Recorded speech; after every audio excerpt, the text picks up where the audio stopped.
savez, parfois, l'histoire d'un médicament, c'est un peu comme un drame en plusieurs actes. Il y a la découverte, l'ascension fulgurante, puis les premiers problèmes, et enfin, la renaissance. Eh bien, c'est exactement l'histoire des tétracyclines, une famille d'antibiotiques qui a complètement bouleversé la médecine. Allez, on plonge au cœur de cette saga. On va suivre ça en 4 temps forts. D'abord, on va voir comment tout a commencé, l'ascension de ce médicament miracle. Ensuite, on regardera à la loupe comment il fonctionne, son mécanisme d'action super ingénieux. Après, on explorera le revers de la médaille, les promesses, mais aussi les dangers. Et on finira par voir comment la science continue de se battre aujourd'hui. Imaginez un peu, on est au milieu du XXe siècle. C'est l'âge d'or des antibiotiques. Partout dans le monde, des scientifiques fouillent la Terre, littéralement, à la recherche de micro-organismes capables de produire de nouvelles armes contre les infections. C'est dans ce contexte effervescent que notre histoire commence.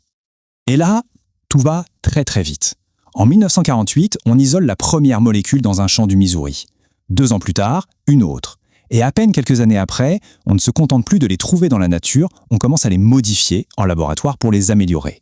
Cette cadence d'innovation était, tout simplement incroyable pour l'époque.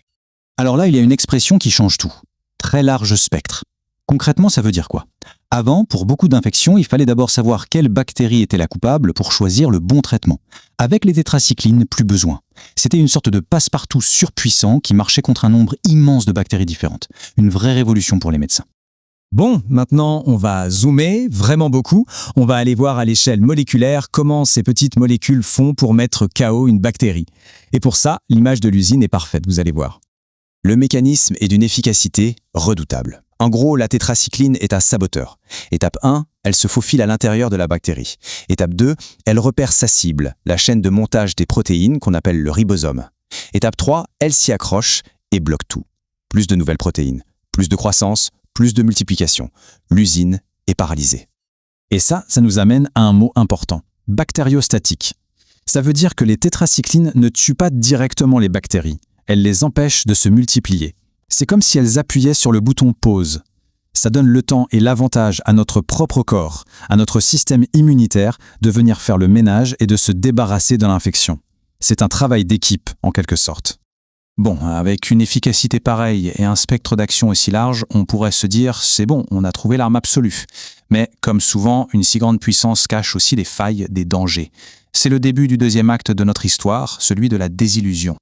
Il faut dire que leur champ d'action était ahurissant. Infections génitales, brucellose, maladie de Lyme, choléra, mais aussi des choses beaucoup plus courantes comme certaines pneumonies ou même l'acné, où elles sont devenues un traitement de fond pendant des années.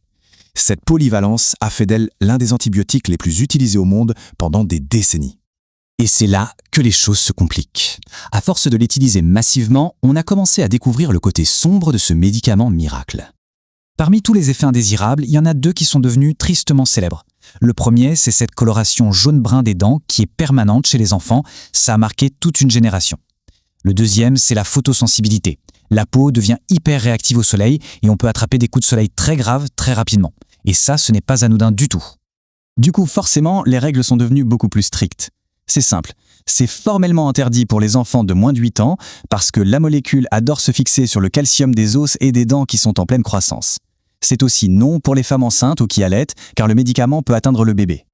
Face à tous ces problèmes et à un autre défi encore plus grand qui se profilait, l'histoire des tétracyclines aurait pu s'arrêter là. Mais la science, elle, n'abandonne pas si facilement. C'est le début de notre dernier acte, celui de la réinvention. Le véritable ennemi, le boss de fin, c'était la résistance. Les bactéries sont incroyablement adaptables. À force d'être en contact avec les tétracyclines, elles ont appris à se défendre. Certaines ont développé des sortes de pompes pour éjecter l'antibiotique, d'autres des boucliers pour protéger leur ribosome. Résultat, les molécules d'origine devenaient de moins en moins efficaces. La riposte est donc venue des laboratoires. Les chimistes sont retournés à leur paillasse. Mais au lieu de repartir de zéro, ils ont une idée brillante. Ils ont pris la structure de base de la tétracycline et ils l'ont augmentée en lui greffant un nouveau morceau. Le but, créer une version 2.0 que les défenses des bactéries ne pourraient pas reconnaître. Et cette nouvelle génération de molécules, elle porte un nom. Les glycylcyclines, avec comme vedette la tigécycline. C'est la réponse directe, sur mesure, au problème de la résistance. Une nouvelle arme pour reprendre l'avantage dans cette course contre la montre. Et là, regardez ce chiffre, 16 fois. C'est juste énorme. Ça veut dire que grâce à sa nouvelle structure, la tigécycline s'accroche 16 fois plus fort à sa cible dans la bactérie. Pour reprendre l'analogie, c'est comme si on passait d'un simple cadenas à un coffre-fort de banque. L'efficacité est décuplée, même contre des bactéries qui étaient devenues super résistantes. Par contre, attention, l'époque a changé. Fini l'antibiotique bon à tout faire. La tigecycline, on ne la prescrit pas pour une petite infection.